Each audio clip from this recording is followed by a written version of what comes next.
Alright, so this video is basically the most demanded video about on-campus jobs. I saw a lot of comments on my YouTube and LinkedIn as well, like how to find on-campus jobs. So today I have my flatmate Gautam. So he's studying MSCE at NYU. I'll let him introduce himself. So hi everyone, my name is Gautam Patil and I'm pursuing my major in computer engineering over here at NYU, Tandon School of Engineering. Yeah. So I began my program, that is my master's degree over here at NYU in fall 2024, the same time as Sohan over here. And I completed my undergrad from Pune University in computer science engineering in 2024 itself. Yeah. So essentially I have no experience, like as I'm a fresher who just directly transitioned over here for my master's degree in computer engineering. And yeah, that's a bit about me. Okay, so in this video now we are going to talk about on-campus jobs. So basically the reason why I brought him is we are going to talk about two different approaches to on-campus. Basically the GA role and the TA and RA role. So first of all I'll let him talk about what TA is, what RA is, just to give an introduction. Right. Yeah. So over here at NYU there are essentially two main types of on-campus jobs. One is in the management kind of field related, where you have to talk to people, where you have to assist the professor in something. And a technical kind of role where you have to be a teaching assistant, a research assistant for some courses, etc., or under some professor, etc. Yeah. So my role, so primarily I'm a teaching assistant over here at NYU for a course called Data Science, which is under the department of which is under the Data Science department, the Center of Data Science department. And yeah, so I began working as a TA in my first semester itself, that is for 2024. Yeah. And I've continued that throughout my journey or throughout my time over at NYU. And for this spring semester also, I'm working as a TA under the same professor for the same course. Mm-hmm. So, and tell us about like what RA is. Right, so RA is essentially a research assistant position where you have to work with some professor, with say a couple of PhD students also. It depends essentially on who you're working with. Yeah. And you have to assist them, say, for example, in collection of data or to come up with some analysis of some data. This is related into the data science or into the computer engineering kind of field. Exactly. But it depends on your major essentially. So research assistant is where you help and assist the professor or the PhD students in conducting some research. Teaching assistant is where you assist the professor in teaching some complex methodologies to the class, holding office hours, providing help to all these students who are facing any difficulties, or somewhat like these two are the main technical aspects of the technical jobs that are present over here at NYU in the technical domain. Yeah, and is course assistant same as TA or like how does it differ from? Right, so some of the courses over here at NYU also name the terminology as CA, that is a course assistant. Okay. Essentially, course assistant and teaching assistant are the same things. It's just that the designation of the position is named in a different way. Got it. But essentially, both of them are the same thing. Got it. So like I'll tell about GA. So GA basically comes under the management kind of a job. So it's mostly related to management operations of the department. So like for me, I work in the CSA department at NYU. So I'm managing the operations of the department, meaning that like a specific reason that I'm hired for is to handle the social media like LinkedIn, Instagram, which is listed in the description. That's one part of my job. Second is to basically help the professors and the whole department organize exams for the undergrad students. Like previous semester, I organized exams for around 1,000 undergrad students. So the whole logistics and operations part is something that I look into, along with, of course, like a couple of other GAs who work with me as well. So basically this job comes under management operation kind of domain, and his job comes under the technical domain. So that's why we have both of us on the video. And one other thing is like both of us got our jobs in the first semester itself. So like we both came here in August 2024 and our job started in September onwards. And one other thing about the jobs here on campus is that they basically renew each semester. So like they depend on the performance that you're going to give in like the one semester that you're hired for. And if they really like you, that's one thing, like you in the sense your job that you're performing. And the other thing is if they really want this job role to be fulfilled, that's when they'll rehire you. Exactly. So he was rehired in his spring semester and his working hours actually kind of increased. For me, I reduced the working hours. That's a different thing. But I mean, yeah, I'm also working in the spring semester, and my job, if they really like me and my work and if they need it, they'll rehire in the fall 2025 intake as well. So first of all, I'll let him talk about his approach towards finding on-campus jobs. When did he start? What was his process? And how did he get the job? Right, so as I previously mentioned, I graduated with a computer science degree in 2024 itself from Pune University. So that was somewhere in the range of April and May. Yeah. So I reached out to a couple of seniors after I received my NYU admit, which was in the month of April, regarding on-campus jobs and the opportunities at NYU, etc. All the essential details what Sohan is providing to you all via this channel, which I didn't have access to a year ago. So yeah, the most feedback that I got from many of these seniors were that on-campus jobs, there are essentially many on-campus jobs here at NYU, Yeah. but securing one in your first semester and also a second semester is not that easy. Yeah. Because of course all the seniors would secure those jobs, and you would have a tough time to secure all these jobs. Exactly. So the approach that I had to this was, as I had some expertise in the technical background, such as I had authored a couple of research papers. Yeah. I had some teaching assistant experience. My grades were good in my undergrad. So I approached this in a different perspective, and my thought process was that I need to have a teaching assistant job too, because that is where I bring my experience from, and that is where it can differentiate me too from many of these students. Yeah. So somewhere in the range of, I believe, in the month of June, I started researching about these on-campus jobs, such as teaching assistant jobs over at NYU. And I just started to create a database of all these professors. So essentially, whenever you go on Google and if you just type the name of the professor who is teaching any course over at NYU, you get the credentials of the professor, like you get their email address, etc., things like that. Yeah. So I created a database of all these professors who are teaching the courses in the fall 2024 semester, which have aligned with my past experiences too. Exactly. Such as the courses that I've taken during my undergrad, or the courses that I have some knowledge of. As you can see, the syllabus for these courses too. Exactly. All these things are publicly available on Google from NYU. So so like this, I just created a database of all these professors, and I believe I must have found out some 200-ish emails of these professors. The database was consisting of these 200 professors. Yeah. And I just started cold emailing all of them, that hey, my name is this. I have experience in XYZ subject. Yeah. And I'm looking to be a course assistant or a teaching assistant for your course coming in the fall 24 semester. So this is the way I reached out to all of these professors, almost 200 professors. But the feedback that I received was not that great. I mean, out of 200, I would say that I received replies from 10 to 15 professors, if I'm not wrong. And almost all of them were rejects because, I mean, this happened in the month of June. Yeah. So our semester begins in September. So essentially 2 to 3 months before the semester began, the professors already had their teams or the positions filled up. Yeah. So this essentially tells you how competitive it is over here to get an on-campus job. Yeah. However, I got a positive reply from one of the professors. Yeah. And he scheduled a call with me. Yeah. So on the call, we discussed about my experiences, my past experiences, my expertise in the subject, etc. Yeah. So it was like an informal-ish kind of interview, I would say. Yeah. And when was this? Sorry. This was somewhere in the month of July, I would say mid to end July somewhere. Yeah. So that worked out pretty well for me, and the professor was happy with my past experience with my work, and I was also happy learning about the professor a bit, learning about the course structure, etc. Yeah. And so from there, I received this. I received a go from a professor regard for this position that is an on-campus job as a teaching assistant. Yeah. But the catch for this was that for my first semester, that is in the fall 24 semester, I was working only for 5 hours a week. So essentially over here at NYU, and I believe it's common for all colleges in the States, you can work for 20 hours a week if you're working on campus. Yeah. So my first semester, I was working for 5 hours a week under this professor. But that was also good. I mean, having something is better than having nothing, I would say. Yeah.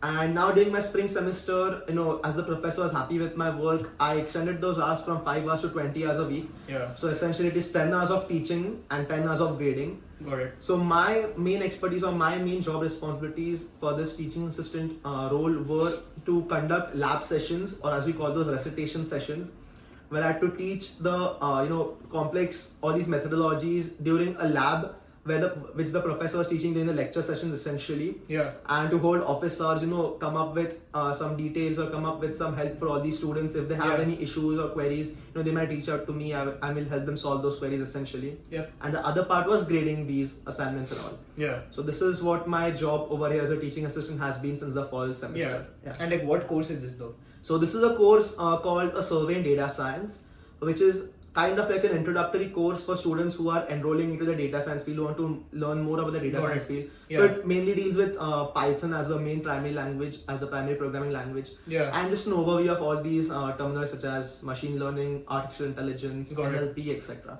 So I had this experience way back from my undergrad. So that is the reason the professor chose me, and there were some vacant positions.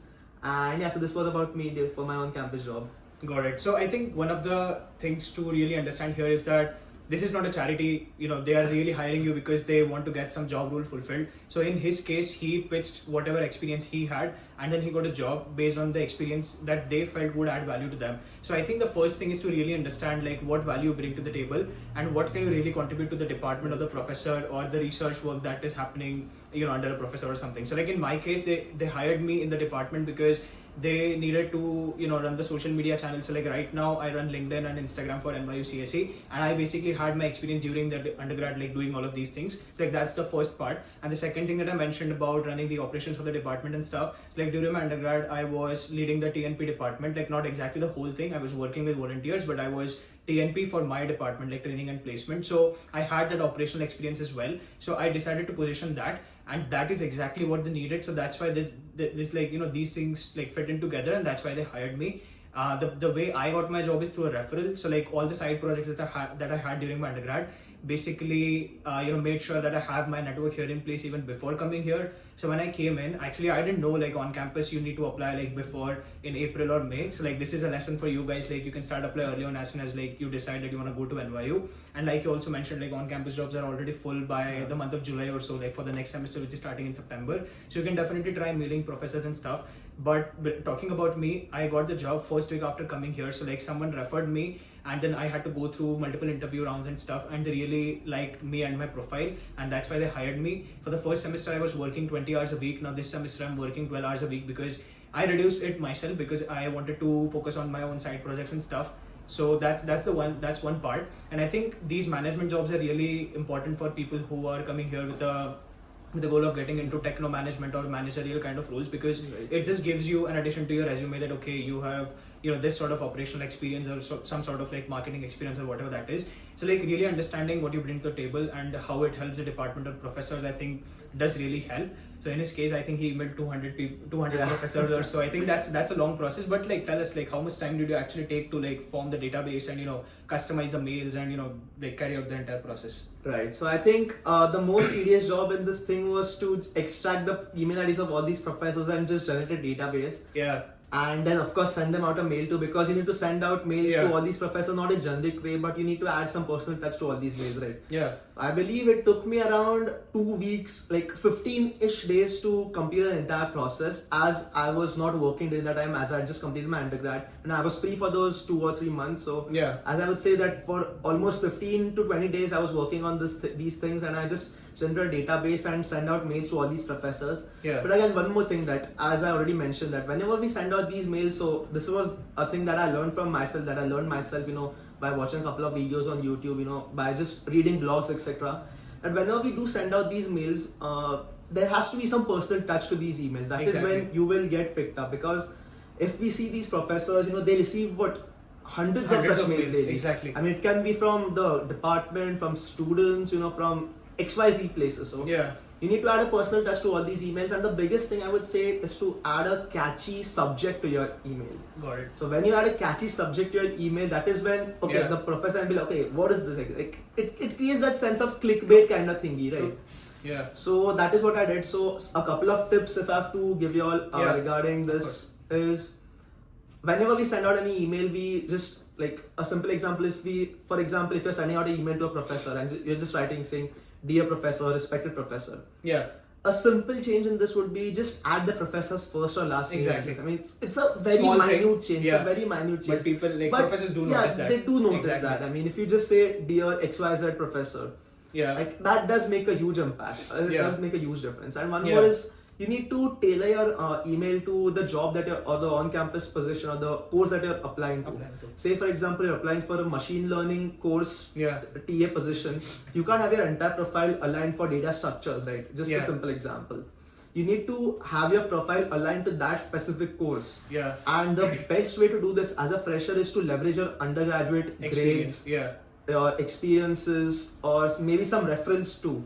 And if you have some reference, if the professor during your undergrad are happy or were happy with your work, just ask them to drop you a referral in the LinkedIn section, a recommendation in the LinkedIn section. I think these things do make a huge difference when professors or when any person, even when you go to corporate, these things do make It will a make a difference. difference. Exactly. And so this was my thing, that I think the main thing that you need to do is customize your email for each professor and for each course, Yeah. which would make it, you know, as a highlight, and attach a resume to it, and make sure that your resume is too good, Up to date. Yeah, I mean, Exactly. even if it's not the best, make sure that you sell yourself in a very good way. Exactly. Even if your profile is somewhat mediocre, you don't have to portray it as mediocre, right? You can you Exactly. can portray your profile as the very best. Like, Yeah. there are multiple tricks and tips to do that. You know, if you want the template to the email that I just sent, you know, just comment down below. I'll ask Sohan to add a Yeah. link to the template too.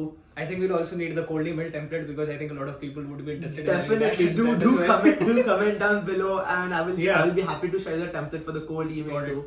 Yeah. But again, if I have to just explain to one line, the simple mantra for this is just personalize your email Exactly. and make it according to your profile, and Yeah. that's how I think you will stand up chance Yeah. against all these different categories. Yeah, I think like adding proof of work in general, like for managerial roles also does really help. Like for example, if you are approaching a professor with, let's say, handling his social media or handling his YouTube, the fact that you attach your own like experience of like handling social media, show them the stats, like, okay, this is what I worked on, and you know, Exactly. I grew this account from like 0 to like 1,000 followers or something. You need to basically attach a proof of work to whatever you're doing. In his case, it was like transcripts or his experience with a professor, which was also visible on his LinkedIn recommendations, whatever that was. So you really need to, like, you know, attach your proof of work to sort of stand out and actually say that, you know, you are expert at doing these things.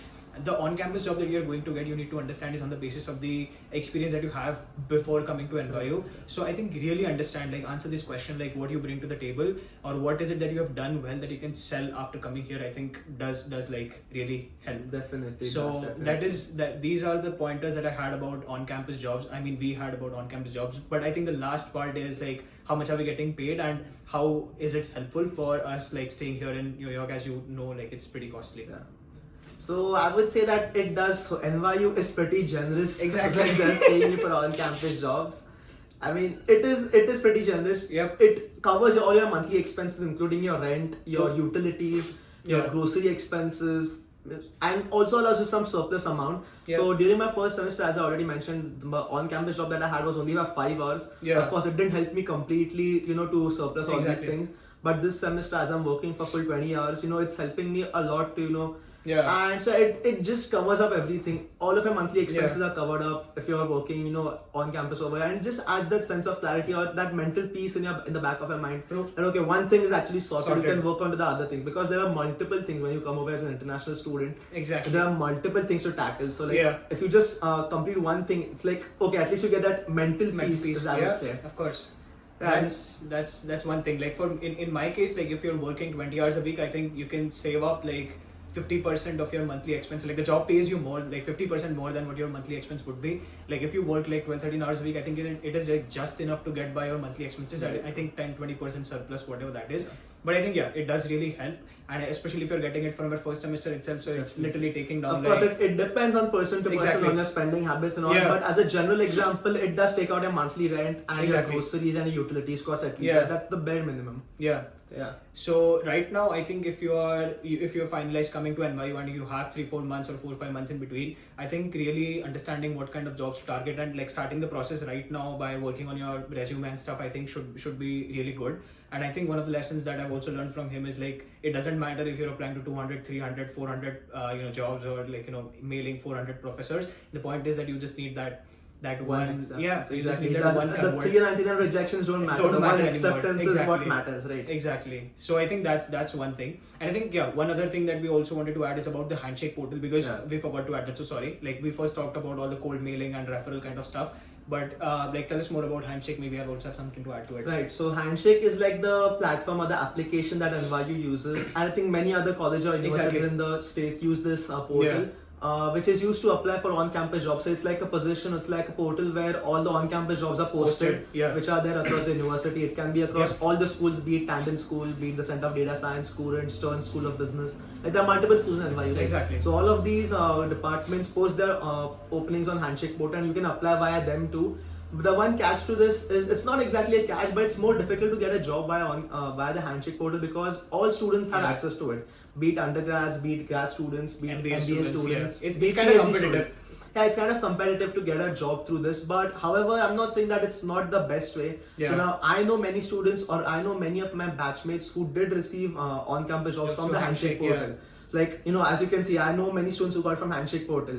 I got it via cold emailing. He got it via referrals. Yeah. So like, you just need to put your leg out on every scenario that's Everything possible and see what works for you. Because something that works well for me might not work well for you. Totally. And might not work well for him too. Totally. So I think wherever you put your foot forward, I think that is where it can work out well for you. Exactly. But yeah, Handshake is also one thing. I believe you get. I don't think you might get Handshake access right now. I believe you get. When you register for the courses, I think in the month of June or July, you might get the access for Handshake portal once you have your NYU credentials or any university's credentials accordingly. So yeah, but that is also a good way to look for on-campus jobs. I think in the meanwhile, unless you get access to Handshake, like I said, like you can work on your cover letter, you can really understand what you bring to the table. You can scout for the websites and professors and all of that stuff. You can definitely do that. But I think one catch with Handshake is to be really on top of when the application will be posted. So like they usually post like this application would go live in 3 days or 4 days. So I think being really on top of those postings and then getting notified and then really just like being the first, second, third applicant to these applications does really help. Definitely. One of the mistakes that I made is like I started working through Handshake very late, like that was literally the end of August or something, and by the time professors, like all the positions are basically filled up. So I think the key idea is like as soon as you register for courses, you need to be aware that Handshake is also opening up, and keep your resume ready, keep everything ready. And like as soon as it opens up, just like go all in and like try all the things like I said, referrals, cold mailing, Handshake, and then see what works. I think that's the way to go about it. Yeah, that's pretty much it for the video, I guess. I think if you all have any more questions, just drop it down in the comment section and we'll be happy to answer them for you. Yeah, I'll also mention his LinkedIn, you can connect with him. I'll also mention the cold email template and what else did you say?